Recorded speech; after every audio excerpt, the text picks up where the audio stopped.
l'investissement immobilier plus précisément. Nous allons parler nue propriété et expliquer les vertus de ce type d'investissement immobilier en France. Je me présente donc Amaury de Calonne, je suis le président cofondateur de la société Monetivia. Je suis moi-même ancien expatrié, puisque j'ai habité à la fois à Tokyo et à Hong Kong. Je connais assez bien l'Asie. Et donc, nous allons parler de propriété. Monetivia, en deux mots, est une société qui est spécialisée en immobilier et en ingénierie patrimoniale. Un autre métier, c'est de travailler l'immobilier à partir du démembrement de propriété. Nous avons une expertise dans ce domaine-là, et l'idée, c'est que nous avons inventé une nouvelle façon d'investir en immobilier dans l'ancien, pour permettre aux investisseurs locatifs, classiques, traditionnels, d'échapper à toutes les contraintes, tous les risques et à la fiscalité liée aux revenus fonciers. Nos bureaux sont situés, le siège est situé à Paris, et nous avons aussi des bureaux à Cannes, qui couvrent la région sud-est. Dans le cadre de cette mise en place de solutions d'investissement immobilier pour nos investisseurs, nous avons noué un partenariat exclusif avec Allianz pour lancer une solution il y a maintenant 1 an et demi sur le marché français qui s'appelle le contrat Monetivia et dont on va parler tout de suite. Ce que je vous propose dans un premier temps, c'est en une petite vingtaine de minutes vous expliquer tous les atouts et les spécificités de l'investissement en nue propriété dans l'ancien. Et ensuite, je répondrai à vos questions. On se gardera, pareil, 20-25 minutes pour que je puisse répondre à vos questions éventuelles. Alors, parlons un petit peu de immobilier ancien. Alors, l'ancien, en quelques mots, c'est une valeur sûre. Une valeur sûre, ça veut dire quoi? Ça veut dire que pour la majorité des clients patrimoniaux, ils considèrent comme étant le meilleur placement en immobilier locatif l'ancien, hein, à 60%, parce que vous demandez à des investisseurs immobiliers locatifs quel est le meilleur type de placement selon vous, ils vont vous répondre dans l'ancien. Pour ceux qui ont plus d'1 million de patrimoine, ils répondent à 70% qu'ils préfèrent l'ancien. Donc c'est le choix, oui, des investisseurs plus qualifiés, et aussi parce que l'ancien permet d'acquérir un bien au prix du marché. Hein, on est dans le marché. Donc ça, c'est évidemment un élément qui est fondamental. C'est un moyen parfait pour se constituer un patrimoine. Alors, l'ancien, une valeur sûre, beaucoup de succès. Le record absolu des transactions en immobilier ancien l'année dernière, en 2017, hein, près de 1 million de transactions ont été faites dans l'ancien, 970 000 pour être tout à fait précis, sachant que sur ces 970 000, environ 150 000 transactions ont été des transactions d'investissement locatif. Alors, une vraie attractivité, une vraie volonté de la part des investisseurs d'investir dans l'ancien, et pourtant, tout est fait pour les dissuader. Je vous ai mis quelques constats sur ces dernières années qu'on a pu constater à la fois sur les rendements et sur la fiscalité. Diminution des rendements, il y a eu un recul des loyers sur les 10 dernières années, alors qu'il y avait de l'inflation, certes faible, mais tout de même de l'inflation. La loi Allure a accéléré le processus du déséquilibre entre le propriétaire et le locataire, évidemment en faveur du locataire. La taxe foncière a augmenté de près de 82% en 10 ans, et les charges de copro 35%. Donc évidemment, ça a un effet massue, j'ai envie de dire, sur le rendement du locatif dans l'ancien. Et ça, c'était la première peine. La double peine, hein, ça a été la hausse de la fiscalité parallèle avec l'abaissement du plafond du quotient familial et la création de la tranche à 45% en 2012. Et puis cette CSG-CRDS qui ne cesse d'augmenter, qui est passée à 17,2 suite à l'augmentation d'1,7% de Macron en début d'année, 17,2% de CSG-CRDS. Je rappelle que cette CSG-CRDS sur les placements du patrimoine était à 0,5% en 1996. Donc en un peu plus de 20 ans, on est passé de 0,5 à 17,2%. Est-ce que ça va s'arrêter? Je n'en sais rien. Également, alourdissement de l'ISF en 2013, qui est devenu l'IFI, l'impôt sur la fortune immobilière, en 2018. Donc, diminution des rendements, hausse de la fiscalité, risque locatif, hein, on est propriétaire, on a des locataires, on a des risques d'impayés, on a de la vacance locative, il faut changer son locataire. Donc tout ça, c'est du temps à passer en gestion, c'est des soucis, surtout quand on est loin, surtout quand on est expatrié. Et si on ne veut pas avoir à s'occuper de ces locataires, à ce moment-là, on confie ça à des professionnels de l'immobilier, et évidemment, c'est un coût supplémentaire, et évidemment, ça affecte le rendement de l'opération. Je vous ai mis un petit exemple, un petit cas pratique. Voilà, vous achetez demain un bien à 600 000 euros, vous le louez avec un rendement brut de 3,5%, hein, c'est-à-dire vous générez 21 000 euros de loyer à l'année. Vous, toute l'année, payez vos charges, hein, vous avez votre assurance, vous payez la taxe foncière, vous payez les charges de copro qui incombent aux propriétaires et les travaux éventuels. En gros, vous perdez 20% de vos loyers, hein, 4 200 euros, sur l'année. Une fois que vous avez perçu vos loyers après avoir payé vos 4 200 euros, passe fiscalité. Si vous avez par exemple un TMI, taux marginal d'imposition, à 30%, vous rajoutez CSG, CRDS, et là c'est 47,2% de vos loyers qui partent en impôt. Si en plus vous êtes à l'IFI, vous reperdez la partie impôt IFI, votre rendement net global est passé de 3,5% à 0,98, hein, un petit peu moins de 1%, c'est-à-dire que au lieu de percevoir 21 000 euros, après avoir payé tout ce que vous avez à payer, il vous reste dans la poche 5 870 euros. Je vous ai fait un autre petit calcul. Si vous n'êtes pas à l'IFI, pour les mêmes hypothèses, mais vous n'êtes pas à l'IFI avec un TMI à 14%, votre rendement net passe à 1,8%.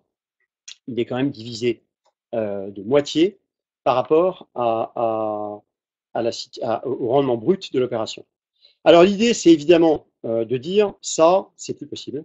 C'est possible. On veut de l'ancien, mais on veut échapper à toutes ces contraintes, toute cette fiscalité, toutes ces charges, tout ce qui est à payer et qui dégrade le rendement d'opération.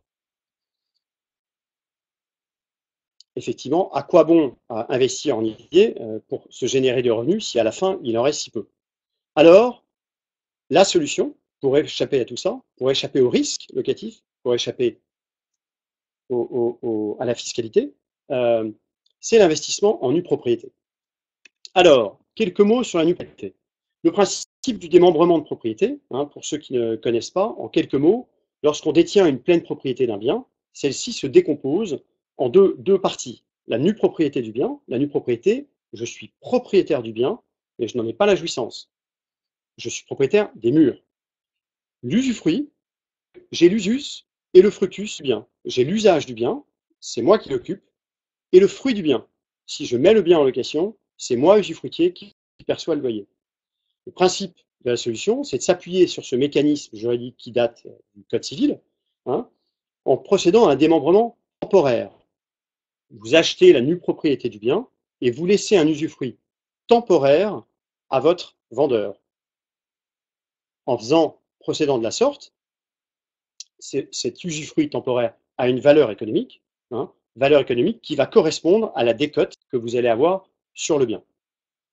On voit ici dans l'exemple, si vous avez, partons sur 15 ans, vous achetez la nue propriété, vous laissez un usufruit temporaire à votre vendeur senior, qui est un senior, on va y revenir, et comme on peut le voir sur ce schéma précis, cet usufruit peut se faire entre 0 et 24, entre 10 ans pardon, et 24 ans, hein, et on va calculer économiquement la valeur de cet usufruit. Économiquement, ça veut dire quoi? Et c'est là où on voit l'intérêt de la nue propriété par rapport à l'investissement locatif traditionnel. Cet usufruit économique, on va partir du rendement locatif du bien. C'est-à-dire qu'on va dire, on va déterminer une durée d'usufruit sur un bien, et on va dire, coûte d'habiter ce bien. Combien serait loué ce bien pendant toute cette période. On va fixer ce rendement locatif, qui est un rendement locatif de marché, bien évidemment. On va retirer les charges qui incombent aux propriétaires et on va actualiser les loyers, puisqu'évidemment, percevoir 1 000 € aujourd'hui n'a pas la même valeur que de percevoir 1 000 € dans 10 ans ou dans 15 ans. Les loyers étant évidemment indexés. Alors, quel est l'intérêt d'une telle opération? Quel est l'intérêt d'investir sous cette forme versus un investissement locatif traditionnel? Mais écoutez, c'est exactement comme si vous achetiez un bien qui valait 100 et que votre vendeur vous disait, au lieu que vous mettiez un locataire dans le bien, que vous avez acheté 100, qui va vous payer 3,5 brut chaque année pendant 15 ans, eh bien moi, je vais vous payer tout de suite, sonnant et trébuchant, ces 3,5 en une fois et immédiatement sur les 15 prochaines années. C'est-à-dire, on calcule les 15 ans, combien vaut ces 15 ans de loyer, et je vous les passe tout de suite. Mais au lieu de vous faire un chèque sur lequel vous seriez fiscalisé, hein, au titre de revenu foncier, je vais vous les payer sous forme de réduction de prix. Et je vais donc déduire le prix de la valeur du bien que vous souhaitez acquérir de la valeur de ces 15 ans de loyer. Raison pour laquelle vous allez acheter du coup ce bien, pour reprendre l'exemple qui est sous vos yeux, le bien vaut 100, on calcule les loyers sur 15 ans, ça vaut 40, et je déduis de la valeur du bien, c'est 40, et vous achetez donc le bien 60. Intérêt, il y en a pas mal. Premier intérêt, vous avez touché tous les loyers nets d'impôts. Hein. Les 3,5, au lieu de les toucher 3,5 chaque année, qui devenaient les 1,8 nets à la fin de chaque année, les 3,5, vous les touchez net, puisqu'ils sont additionnés sur les 15 ans, actualisés et déduits de la valeur pleine propriété. Premier avantage. Deuxième avantage, lorsque vous allez revendre le bien, votre prix de revient pour le calcul de la plus-value sera calculé à partir de la valeur pleine propriété quand vous avez acquis le bien. Ça veut dire que vous avez acheté 60, un bien qui vaut 100. Lorsque vous allez revendre le bien, lorsque vous l'aurez récupéré 150, la plus-value sera calculée à partir de 100 et non pas de 60. Vous aurez écrasé toute la fiscalité entre 60 et 100. Troisième avantage, et non des moindres, pour un investisseur encore une fois locatif, la taxe foncière, les charges de copropriété sont réglées pendant toute la durée de l'usufruit par le vendeur. Aucun flux n'a lieu entre vous. C'est le vendeur qui s'occupe de régler toutes les taxes foncières et les charges de copropriété pendant 15 ans. Dans mon exemple, hein, évidemment, si l'usufruit dure 24 ans, pendant 24 ans, s'il dure 10 ans, c'est pendant 10 ans. Autre avantage, les frais de notaire. Les frais de notaire ne sont pas du coup calculés sur la valeur de 100, sur la valeur pleine de propriété, mais sur la valeur fiscale de la nue propriété. Ce qui vous fait gagner au bas mot entre 1 an et 2 ans de loyer net, grosso modo. Vous n'avez aucun risque locatif, puisque vous avez été payé tout de suite, vous n'aurez qu'un locataire, hein, c'est votre vendeur qui va rester dans les lieux, et donc il n'y aura pas de vacances, il n'y aura pas c'est un vendeur qui est attaché au bien, qui fait aussi une grosse différence, c'est-à-dire que par rapport à un bien qui est mis en location pendant 15 ans, vous allez avoir de nombreux locataires, évidemment, qui sont peu attachés au bien parce qu'ils savent qu'ils vont bouger. Là, vous avez une seule personne, un seul occupant ou 2 personnes, si c'est un couple, qui sont attachés au bien car ils ont voulu y rester, hein, ce sont vos vendeurs, et qui restent toute la durée de l'usufruit. Et enfin, vous n'avez aucun souci de gestion, car comme je vous l'ai précisé, vous achetez la nue propriété et rendez-vous le jour où vous récupérez le bien. Entre les deux, absolument rien à faire. Donc c'est une plus-value qui est sécurisée par le simple jeu du démembrement, hein, du remembrement en fait du bien. Vous achetez la nue propriété, le temps travaille pour vous. Hein, la pleine propriété va se reconstituer.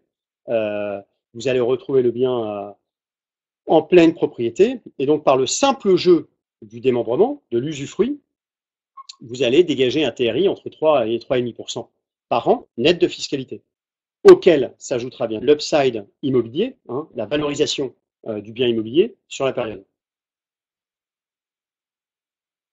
Alors, il y a deux cas de figure qui peuvent se produire par rapport au schéma évoqué. Vous achetez un bien à un vendeur qui s'est réservé 15 ans. Ce vendeur est un senior. C'est un senior qui a à minima 70 ans. Ce senior, évidemment, plus il est jeune, c'est-à-dire plus il est proche de 70 ans, plus la durée d'usufruit sera longue. Nous allons fixer, on va la fixer à 24 ans. Si en revanche il a 85 ans, on va plutôt la fixer à 10 ans. Ce vendeur, deux cas de figure peuvent se produire. Premier cas de figure, il dette prématurément par rapport à l'usufruit qui a été déterminé au départ, et donc au loyer qu'il vous a prépayé. S'il décède prématurément, vous allez devenir plein propriétaire plus tôt. Je reprends mon exemple à 15 ans. Imaginons que le vendeur décède au bout de 10 ans. Au bout de 10 ans, ce vendeur vous a prépayé 15 ans de loyer. Vous avez encaissé au départ, sous forme de réduction de prix, 15 ans de loyer. Ces 15 ans de loyer, l'idée, c'est de vous protéger sur vos loyers garantis. Si ce vendeur décède prématurément, vous allez récupérer le bien, dans un exemple à 10 ans. 15 ans d'usufruit, décès au 10 ans. Vous récupérez le bien 5 ans plus tôt. Vous allez donc restituer les 5 ans de loyer qui n'ont pas été consommés par le vendeur, puisque vous avez récupéré le bien 5 ans plus tôt. Mais comme on fait les choses bien, l'idée c'est de dire quoi? C'est de dire, j'encaisse tous les loyers par avance, si je dois rendre des loyers, je rends, mais je rends pas tout. Je rends pas tout parce que on applique un abattement sur cette valeur des loyers, sur la totalité, sur la somme totale des loyers à restituer, on applique un abattement qui est au minimum, ça c'est vrai pour tous les biens, de 30%. C'est-à-dire que sur la somme des loyers à restituer, je reprends mon exemple à 15 ans, au bout de 10 ans d'essai, sur les 5 ans à restituer, le montant des valeurs, la somme des loyers à restituer, moins 30%, sera le montant que vous allez verser aux ayants droit du vendeur. L'idée est la suivante, c'est vous partez sur une durée, si ça dure si c'est plus court que prévu, votre TRI va augmenter grâce à cet abattement. Je vous ai mis un exemple ici d'un bien, c'est le plus récent.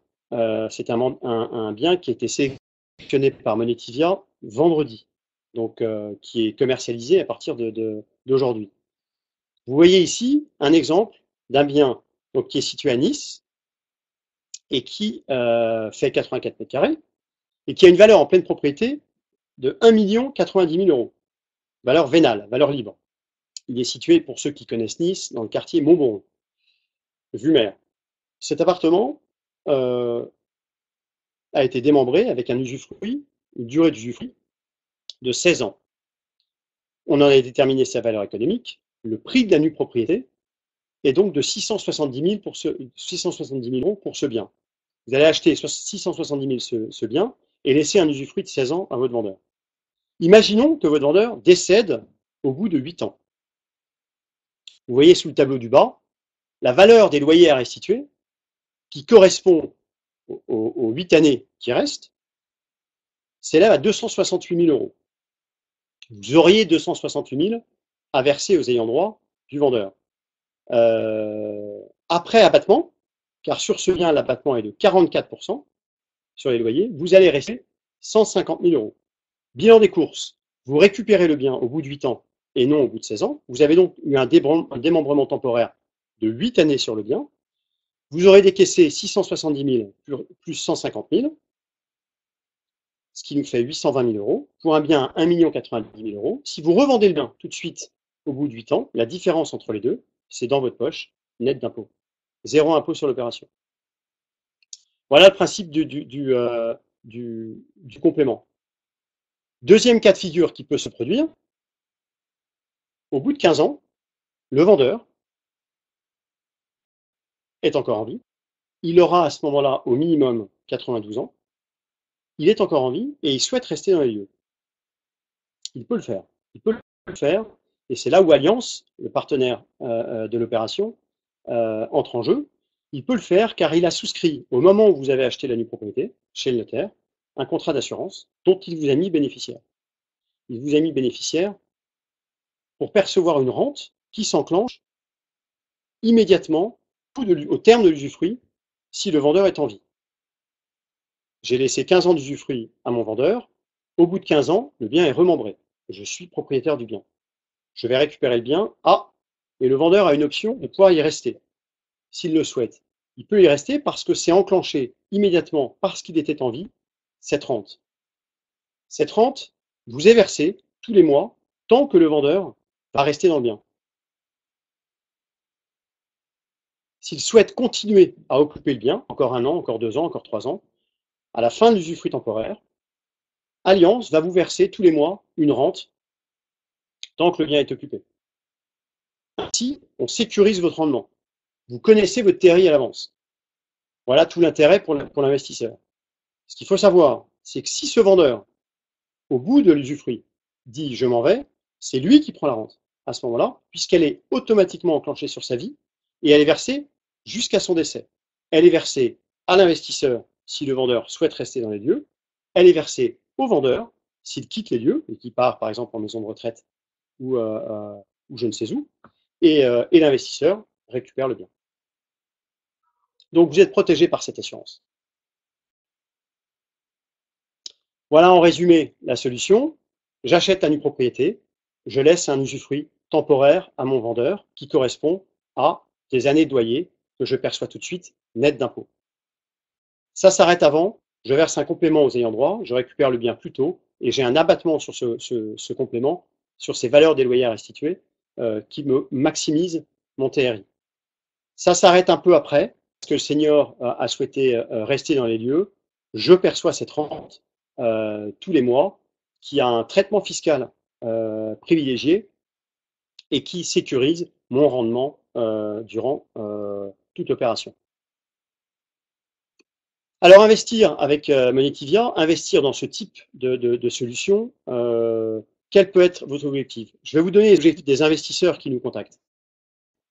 Premier objectif, c'est évidemment de se constituer un patrimoine, de préparer sa retraite. C'est un moyen idoine d'investir, de mettre dans un coin de son portefeuille et pour sa retraite, avoir un outil générateur de revenus complémentaires qu'on pourra donc mettre en location ou qu'on pourra revendre. Donc c'est un très bon outil de constitution de patrimoine pour sa retraite. On a les investisseurs aussi qui achètent pour eux à terme, c'est-à-dire qu'ils sont expatriés, comme vous, ou ils sont actifs en France, et pour leur retraite, ils souhaitent acheter une résidence secondaire ou acheter un bien à Paris. Et ils prennent date. Ils achètent aujourd'hui pour avoir une future résidence principale ou résidence secondaire. On a aussi des investisseurs qui achètent de la nue propriété pour transmettre. On pourra en parler, évidemment, et Monetivia et nos experts sont là à votre disposition pour en parler, pour parler un peu ingénierie patrimoniale et successorale. Mais la nue propriété est un très bon moyen de donner à moindre fiscalité. On peut même supprimer toute la fiscalité sur les droits notamment les droits de donation et droits de succession en donnant de la nue propriété immédiatement. Voilà, il y a tout un certain nombre d'objectifs que vous pouvez avoir en investissant dans la nue propriété. L'avantage de le faire dans l'ancien, c'est d'abord que vous avez un rapport qualité-prix qui est très attractif parce que vous achetez au prix du marché. Et ça, c'est absolument fondamental. Il n'y a pas de surcote, il n'y a pas de décote. Vous achetez, il est très facile de comparer le bien que vous allez acheter en allant sur des plateformes web type Se Loger, Logikimo ou autres, et de regarder la valeur à partir de laquelle on a calculé le démembrement. Le loyer, tous ces paramètres sont facilement vérifiables. Vous êtes dans le marché.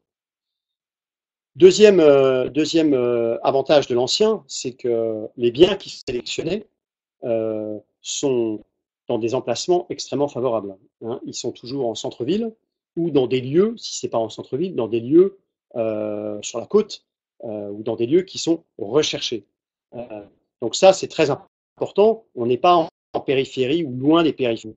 C'est de l'actif immobilier liquide et recherché par les investisseurs. Comme je l'ai précisé tout à l'heure, en investissant en nue propriété dans l'ancien, pour un investisseur locatif traditionnel, il a un occupant qui est attaché au. Et ça vaut de l'or, surtout quand on est loin, surtout quand on est expatrié. Enfin, c'est une offre sur mesure et diffuse.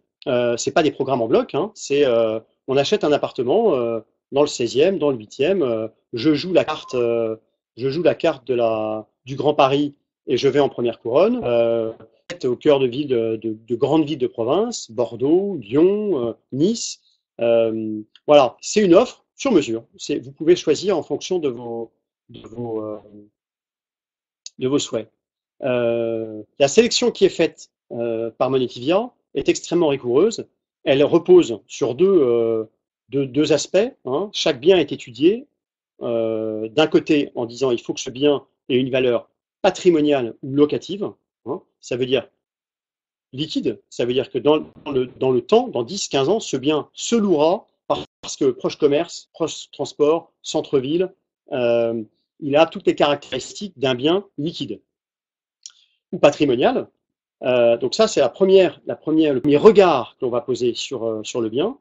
Deuxième regard qu'on va poser, c'est sur la valeur d'usage, c'est-à-dire, comme je l'ai précisé tout à l'heure, certains investisseurs achètent pour eux, et là, parce qu'ils vont acheter pour eux, ils vont mettre plus d'affect dans le bien, dans l'opération, d'autant que tous nos biens, évidemment visitables, ils vont mettre plus d'affect, et donc on va aussi analyser le bien en disant, voilà, est-ce que ça fait du sens pour un investisseur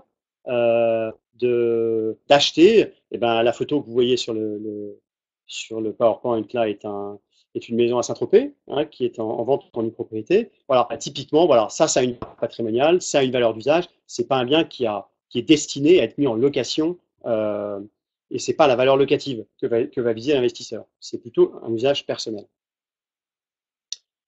Alors, oui, c'est une solution qui est particulièrement adaptée aux expatriés, la nue propriété, hein. 44% des gens qui achètent, qui investissent dans la nue propriété dans l'ancien avec Monetivia sont des expatriés. Euh, ils sont adeptes de la solution parce qu'ils n'ont aucun souci, aucune gestion n'est requise pour ce type d'investissement. Comme je l'ai précisé tout à l'heure, c'est dans votre portefeuille et rendez-vous le jour où vous récupérez le bien. Entre les deux, il ne s'est rien passé. Le vendeur, l'occupant, s'est occupé de payer les charges, la taxe foncière, va aux assemblées générales euh, et, euh, et donc rendez-vous à terme. Il n'y a aucun flux locatif. Beaucoup de nos investisseurs nous disent je ne veux pas de locataire. C'est pour ça que je veux cette solution. Je prends mes loyers tout de suite. Et si jamais il y a décès prématuré, je revends tout de suite et je recommence. Comme ça, je prends ma plus-value nette d'impôt et je recommence, moi, de faire du locatif sans souci et sans fiscalité. Et puis, c'est aussi un moyen de préparer votre retour en France en ayant un actif qui vous attend et en étant expatrié, un pied en France.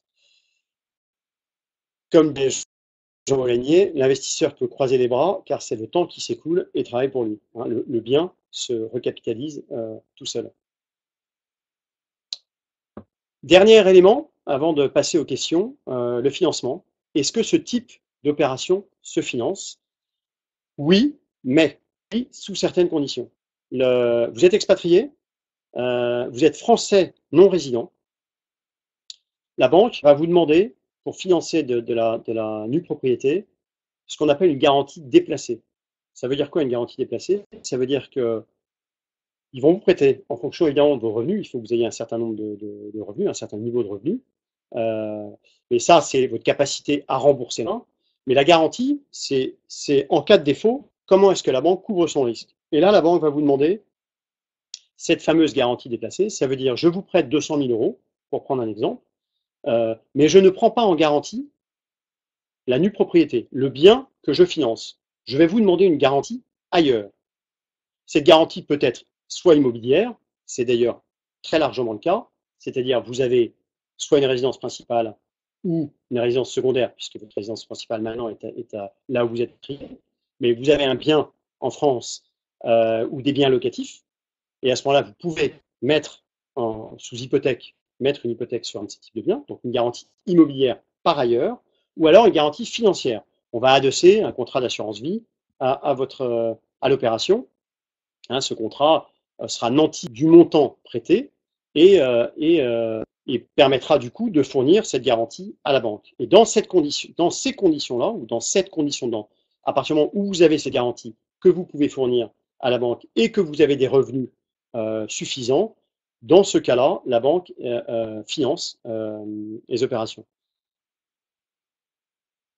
Vous ayez effectivement donc du patrimoine qui a déjà été un peu constitué en France.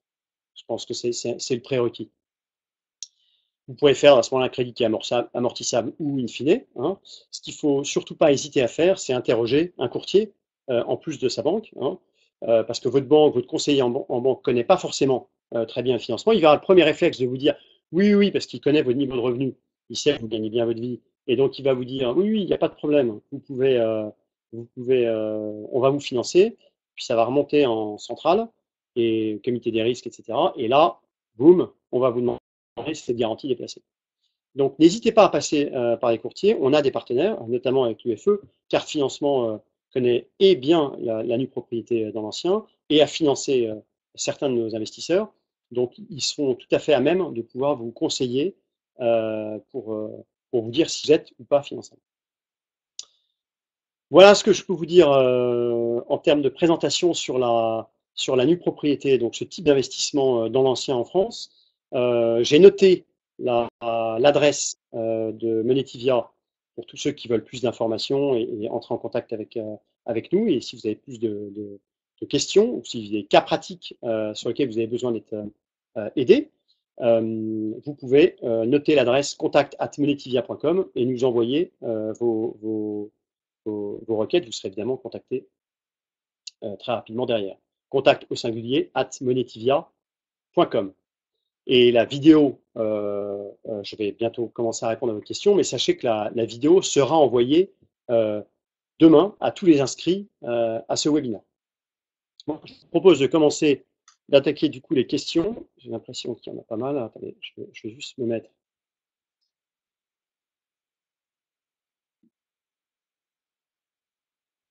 Alors, ça commence à Pierre. Donc, avant très bien, on peut vous mettre votre vidéo en ligne après la présentation. Donc oui, la vidéo sera mise en ligne par le site de l'UFE. Hein.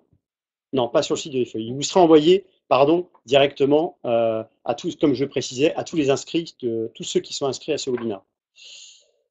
Qu'est-ce qu'il se passe si le locataire doit quitter les lieux avant la date limite? Question de Pierre. Il y a deux cas de figure possibles. Premier cas de figure, il est usufruitier. Il a 15 ans d'usufruit. Je reprends un exemple. Hein. Prenons un exemple à 15 ans à chaque fois, comme ça me facilitera la tâche. On a un usufruit temporaire de 15 ans. Le locataire, le vendeur, doit quitter les lieux pour X ou Y raison. Il doit quitter les lieux au bout de 10 ans. Deux cas de figure possibles. Premier cas de figure, il est usufruitier, donc il peut mettre le bien en location pendant 5 ans. Pour ce faire, il est obligé de passer soit par Monetivia, soit par un professionnel de l'immobilier avec l'accord de l'investisseur. C'est-à-dire qu'il ne peut pas mettre en location le bien seul. Évidemment, on veut protéger d'une future location le jour où vous récupérez le bien avec un locataire qui soit bon payeur. Ça, c'est la première solution. La deuxième solution qui s'offre à lui, c'est qu'il est prévu sur certains biens, avec accord de l'investisseur, une renonciation possible à l'usufruit. Et dans ce cas, il active le complément que j'ai évoqué tout à l'heure. Le complément qui est prévu en cas de décès est également prévu en cas de renonciation anticipée à l'usufruit. Et donc, vous avez, j'ai oublié de le préciser, pour verser ce complément 6 mois à compte, vous détenez les clés du bien. Donc, vous avez plusieurs moyens de le financer. Soit vous avez déjà le montant parce que vous le connaissez à l'avance, hein, puisque tous les montants sont dans l'acte, année après année. Soit vous empruntez parce que vous allez devenir plein propriétaire de fait, hein, dès lors que le vendeur renonce à l'usufruit, vous êtes plein propriétaire, et donc appelez votre banque si surtout vous voulez faire du locatif derrière pour lui dire est-ce que vous pouvez me prêter un montant qui correspond à 10, 15, 20% de la valeur du bien, face du locatif derrière, vous n'aurez pas là pour le coup beaucoup de problèmes à emprunter. Et si vous souhaitez revendre le bien parce que vous ne voulez pas emprunter et vous n'avez pas la capacité pour verser ce complément, à ce moment-là, vous avez 6 mois pour le faire et vous empêchez votre plus-value. Donc voilà, renonciation à l'usufruit ou mise en location jusqu'au terme de l'usufruit. Au terme de l'usufruit, automatiquement, le bien revient à l'investisseur. Alors, la question d'après.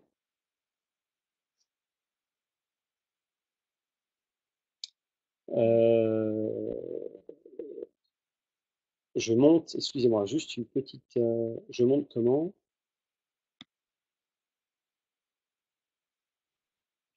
Hop.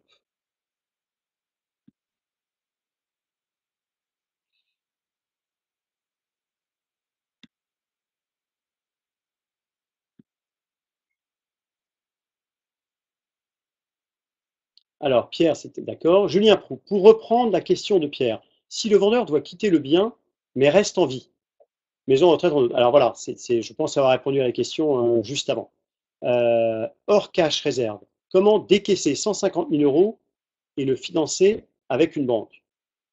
Alors, comme je viens de l'expliquer, effectivement, vous êtes devenu plein propriétaire du bien, vous avez 6 mois pour verser ce complément de prix aux ayants droit, alors que vous avez récupéré le bien, il est libre. Vous avez le choix entre soit emprunter, soit le vendre, soit vous avez déjà le montant en assurance vie ou sur un contrat quelconque. Monsieur Tardy, le vendeur a versé la totalité de la somme de la nue propriété sur le contrat assurance vie. Donc ça, je pense que c'était avant dans la présentation. Vous ne versez pas enfin vous versez évidemment le montant de la nue propriété lorsque vous achetez le bien chez le notaire, c'est le montant de la nue propriété que vous versez. Vous n'avez pas besoin de stocker ou de mettre sous séquestre un éventuel bien, quel qu'il soit. Marjorie, c'est du viager en fait? Ah, pas du tout, parce que le principe du viager, c'est qu'il y a un risque viager. Vous achetez un bien avec une durée économique qui peut durer éternellement, qui de surcroît est calibré sur des tables de mortalité statistiques sur une population de je ne sais pas combien de personnes.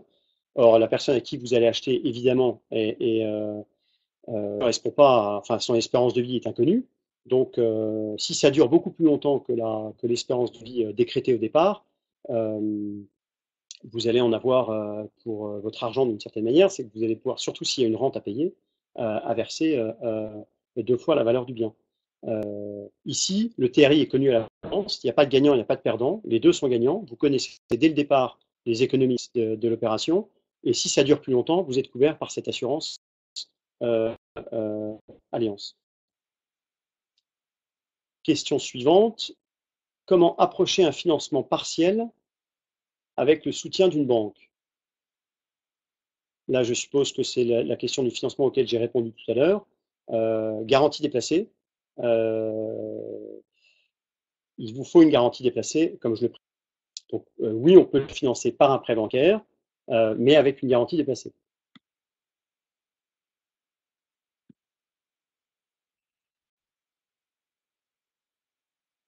Nina, en cas de travaux, qui s'en occupe? Alors, il faut savoir que, comme je l'ai précisé, les charges de copropriété, d'entretien, ainsi que la taxe foncière, sont réglées par les occupants pendant toute la durée d'usufruit.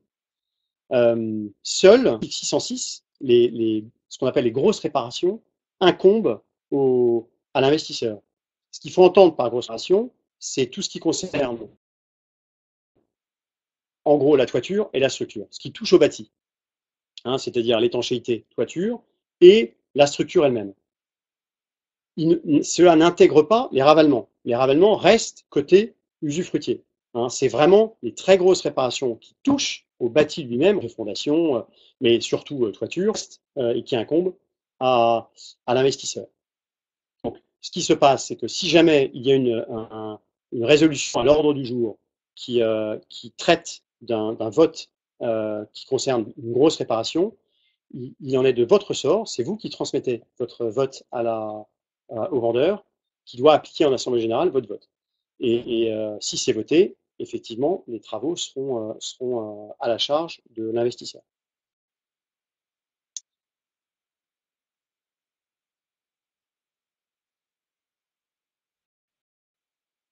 Donc, que des personnes ont intérêt et veulent vendre leur propriété et garder l'usufruit.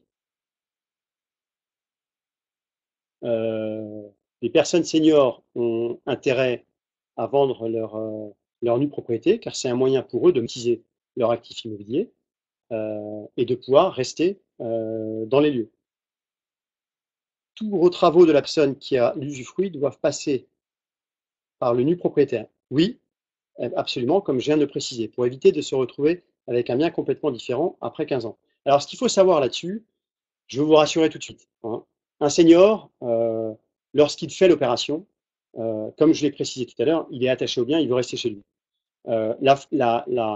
L'état du bien dans lequel vous allez le voir quand vous allez le visiter aujourd'hui, lorsqu'il fait l'opération, il y a peu de chances qu'il soit dégradé en dehors d'une usure naturelle, bien sûr, mais qu'il soit dégradé ou que le senior ne fasse plus attention à son bien durant les années d'usufruit. Il n'y a pas de raison qu'il change, alors qu'il a voulu y rester et qu'il a plus de moyens, qu'il souhaite dégrader son bien.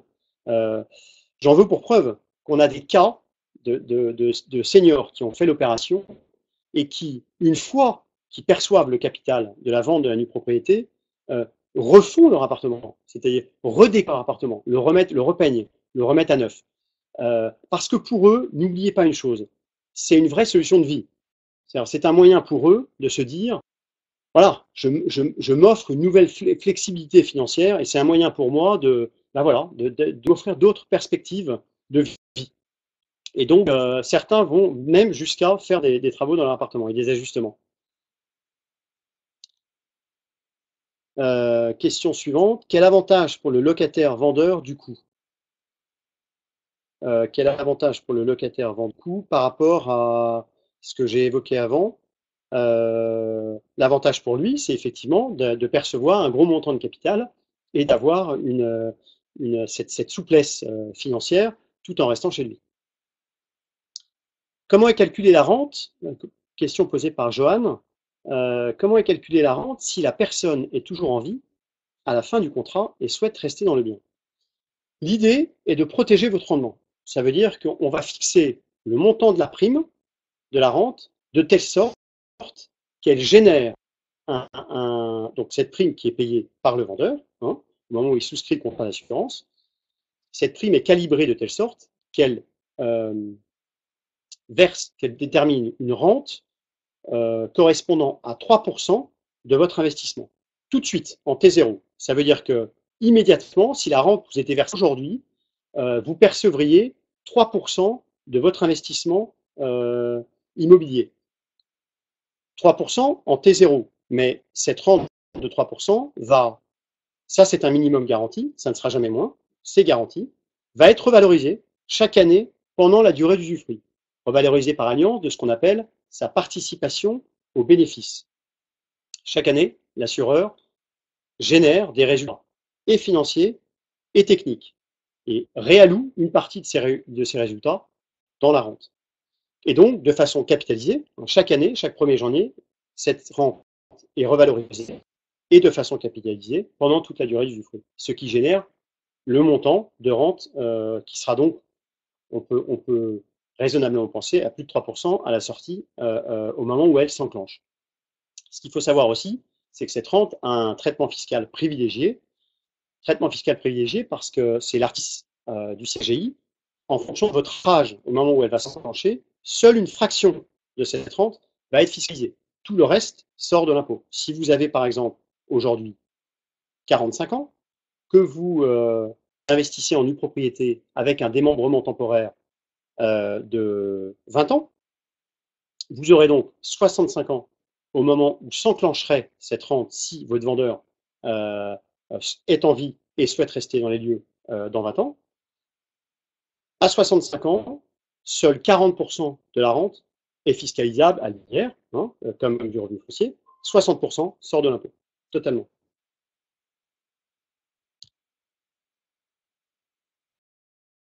et n'aura au décès de l'occupant, si on souhaite conserver le bien et non le revendre, y a-t-il un intérêt fiscal ou faut-il revendre le bien pour bénéficier d'une fiscalité avantageuse? Alors, la fiscalité avantageuse, effectivement, au décès, le bien est remembré et comme je l'ai expliqué tout à l'heure, votre prix de revient sera en cas de revente la valeur du bien. Donc vous avez acheté 60 un bien qui vaut 100. Lorsque vous avez, il y a décès, vous récupérez le bien et lorsque vous déciderez de vendre le bien, votre prix de revient sera 100. Maintenant, après, vous aurez la fiscalité qui fait foi sur les résidences secondaires, locatives, si ce n'est pas votre résidence principale. Si c'est votre résidence principale, vous la revendez, et là, en tant que principal, vous ne paierez aucune fiscalité sur la plus, puisque c'est votre résidence principale. Si vous ne l'occupez pas, c'est vos années de détention qui détermineront la fiscalité au-delà de 100 sur la plus-value. Hein, c'est le barème des 22 ans et des classiques.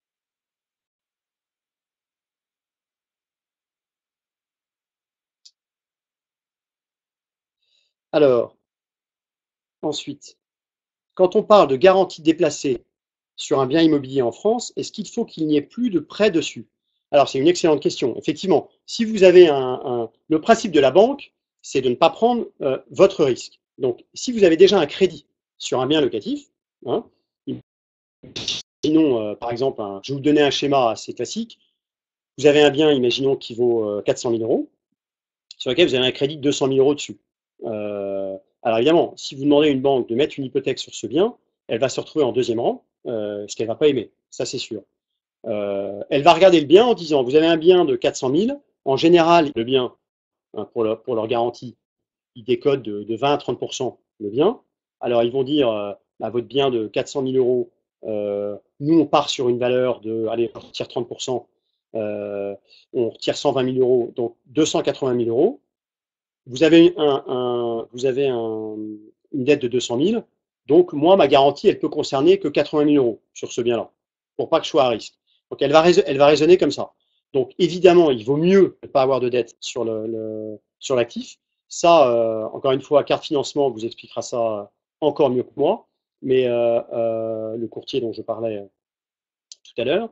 Mais oui, l'idée, c'est de restructurer la dette. C'est que vous faites un nouveau prêt en incorporant, en rachetant en fait la dette de 200 000 et en mettant une nouvelle hypothèque sur le bien locatif. Ça, à mon avis, c'est une alternative possible.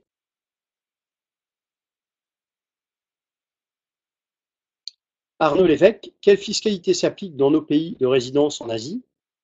La même que pour un bien immobilier classique. Merci. Alors après, chaque pays a ses spécificités. En tous les cas, en France, ça ne change rien. C'est-à-dire que la fiscalité est la même sur le bien dans le pays de résidence où se trouve l'actif. En revanche, sur les caractéristiques de votre pays, là, on pourra répondre que précisément si vous nous contactez directement, euh, euh, parce que c'est vraiment du sur-mesure. Pierre, j'ai réussi à avoir un prêt d'une banque française, française pour un achat en nue propriété neuf avec en garantie un bien immobilier à l'étranger. Alors, Pierre, je pense que vous faites référence là à ce qui se fait dans le neuf, en nue propriété, qui est finançable. Je vais même plus loin avec des sociétés de cautionnement, type Crédit Logement ou SACEF, pour une raison simple, c'est que les biens dans le neuf qui font de la nue propriété ont en tant qu'usufruitier un bailleur social. Ce qui n'est pas le cas de la nue propriété dans l'ancien, où c'est un particulier à qui vous allez acheter le bien. Dans le neuf, vous avez effectivement la possibilité de financer avec ces sociétés de caution. En général, ils vont vous demander un patrimoine net immobilier au moins équivalent au montant d'emprunt. Donc il faudra que vous ayez de l'immobilier par ailleurs, ça c'est sûr. Mais voilà, c'est un autre type d'investissement, c'est du logement social. Vous achetez la nue propriété dans un programme neuf avec un bailleur social en tant que usufruitier.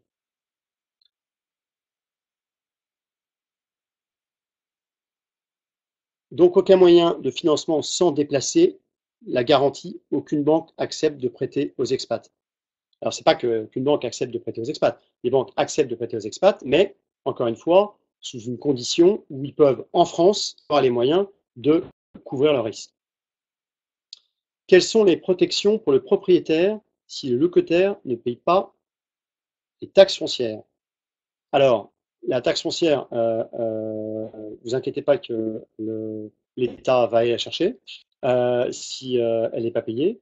Elle incombe, comme je vous l'ai dit, et de droit par l'acte euh, aux, aux vendeurs. Euh, je sais qu'on peut faire des procès d'intention parce que c'est normal, on mesure toujours notre risque lorsqu'on fait une opération et à juste titre d'investissement. Encore une fois, les seniors qui sont dans les biens, s'ils ont toujours payé leur taxe foncière jusqu'à aujourd'hui, et on le sait évidemment, ainsi que leur charge pro, il n'y a aucune raison pour qu'ils cessent de la payer. En ayant plus d'argent sur le compte en banque soudainement. Mais même s'il s'avérait que pour des raisons même de déficience, il ne payait pas cette taxe foncière, à ce moment-là, elle est prévue à l'acte, il est prévu à l'acte qu'il la paye, et donc on l'a fait payer euh, sans problème.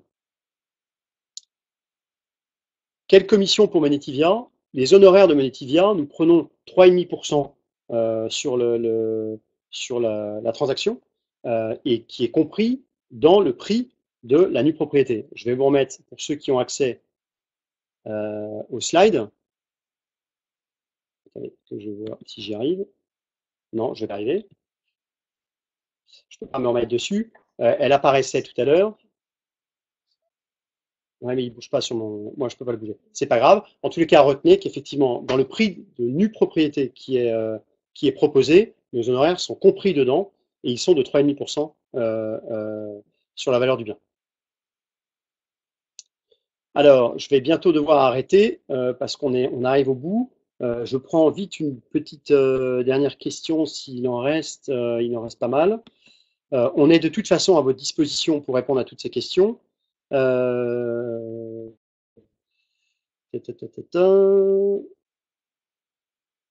Mission. Je me remets sur les questions.